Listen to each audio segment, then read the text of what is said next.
had to adapt, what are some new things you have done recently? Yeah, I mean, our main focus used to be just, all right, let's get movies on screen and let's get an audience in to see the movies. And then that got taken away from us by COVID. And so we had to come up with all of these different things that venues we would not have ever gone down. Like we never even had discussions of, hey, we should start playing our movie, making our movies available to watch online instead of at the theater.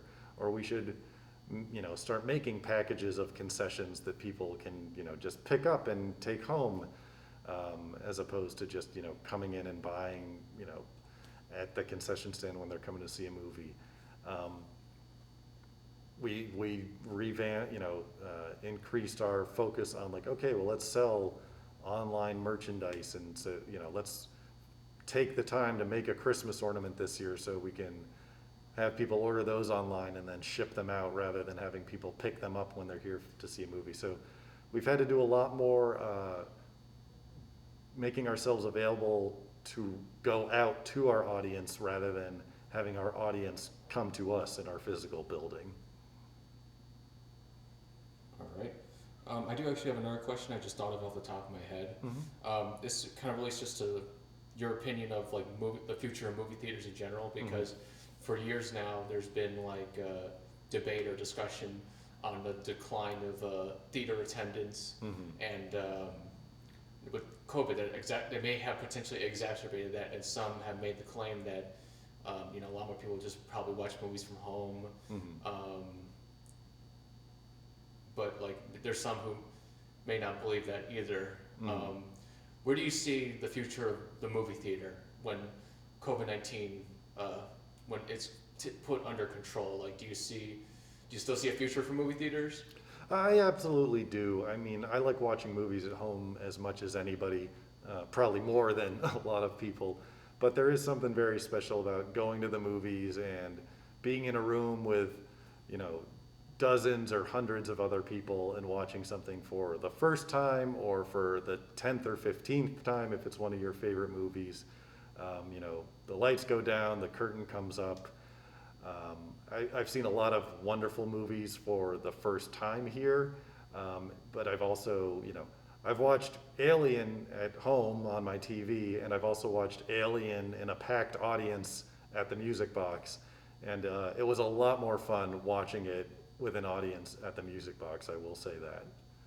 So there's always going to be that special extra atmosphere that comes with seeing a movie in a theater and the communal experience of it. And we're not playing movies that are available everywhere, or that, whether it's available in dozens of other theaters in a square mile radius or available online everywhere. We're doing a lot of specialty films, and we're doing a lot of special events with guests and in-person appearances that you can't get at home. So there might be more of a focus on that for us, is like trying to add more extra elements that you can't get if you're just watching a movie on your computer. But watching a movie in the theater is the best way to see a movie. I know I keep saying last question, but this is one more. This kind of relates to the future events one. I know you mentioned before we started filming about the Blues Brothers. Yeah.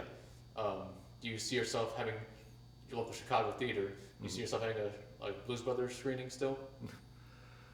Well, I don't know about a Blues Brothers screening specifically, but we're definitely looking forward to getting back and doing more special events with special guests. We've worked with a lot of great partners over the years, bookstores and film festivals and film studios, and had all sorts of people here: actors, directors, writers, musicians, poets, and civil servants and politicians, and it's always very exciting. So we're, like I said, it looks like right now the timeline is that, like, hopefully in the fall we'll be able to start doing more of that again, but if not, we'll do it a little bit further down the line, and it's always a thrilling experience. All right, Buck. Thank you for your time. Thank you, Bo. Absolutely. Are you so you're okay with what we've filmed so far, right? Yep. Okay. Yeah. All right. I'll probably review before I put it out there, I'll probably run it by you and all the other businesses that Sure. that I'm interviewing. Yeah, I appreciate that.